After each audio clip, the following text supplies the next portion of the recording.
morning. This is our last day of school this week. There's no school tomorrow, and it's a long weekend. There's no school Monday because it's Easter, so I just thought I'd have to share with you this little Easter joke. It's corny, but it's a good one. So today, what we are working on in our packets, lesson 8. There's even an 8 on the bottom. This is talking about a first-hand account and historical details in a first-hand account. So a first-hand account is somebody's there and they're explaining what's happening. So it's like if I was, like right now, if you were to write a paper on what's going on with COVID, it'd be a first-hand account because you're living it. So it's you're experiencing it in real time. It's happening. So you'll need your packet. You will need, if you're developing a nation, whether it's this or online,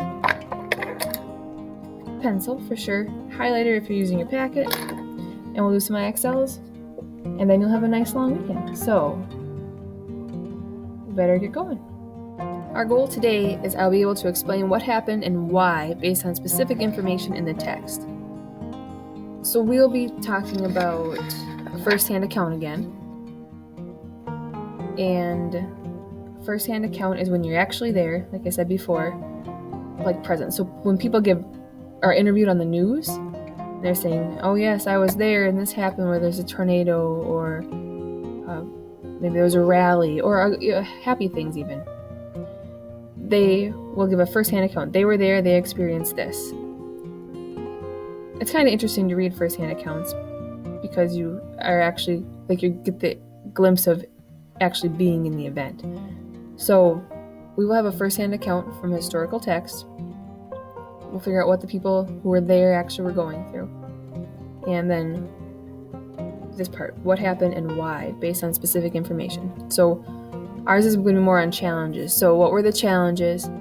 How did the immigrants, people traveling into the West, how did they adapt to those challenges? And we'll be able to actually see what happened. It's kind of like a journal entry. So it should be interesting.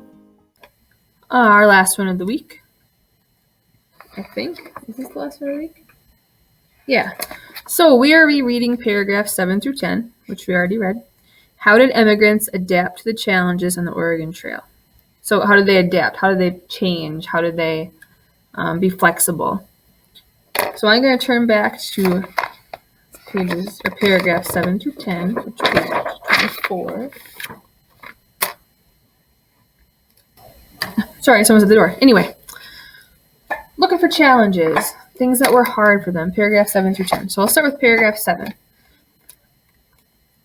It says, the face of the country yesterday afternoon and today has been rolling sand bluffs, mostly barren, quite unlike what our eyes have been satiated or filled with for weeks past. No timber near the Platte, and the water tonight is very bad. So, the problem is rolling sand bluffs. It's barren, which means there's nothing there. There's no timber. And the water is very bad. So, no timber. What do you think they're doing at night to make food? They're probably stopping, starting a fire. You need wood for that usually, right? So that would be the challenge first. So, there's no wood for cooking. And the water is bad. So we're going to read on and see, we'll leave it there for a second if you want to pause it. How did they adapt? So I'm going to keep reading. Life on the trail was very different from life back east. Whitman writes, our fuel for cooking since we left timber has been dried buffalo dung, similar to the kind of coal used in Pennsylvania. Okay, so that's how they adapted. Instead of using wood, they used dried buffalo dung. So buffalo chips, buffalo poop, right? So they used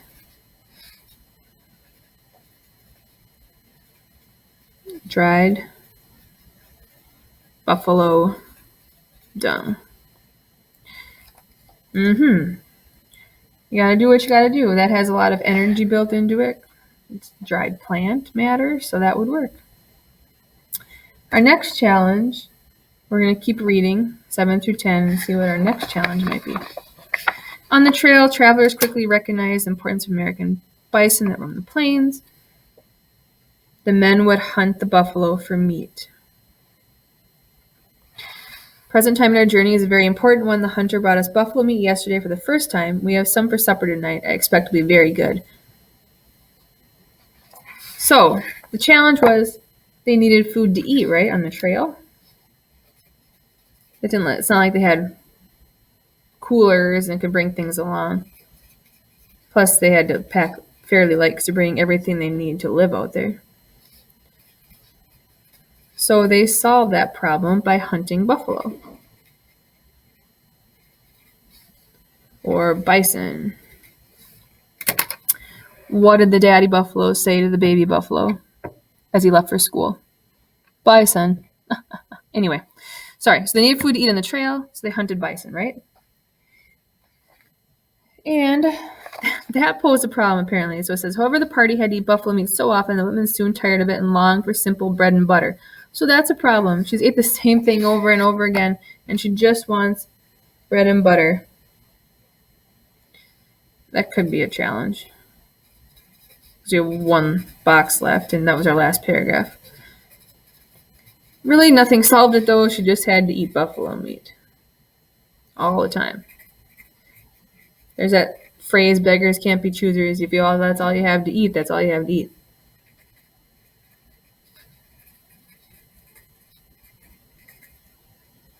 So, as they traveled over here, it wasn't easy.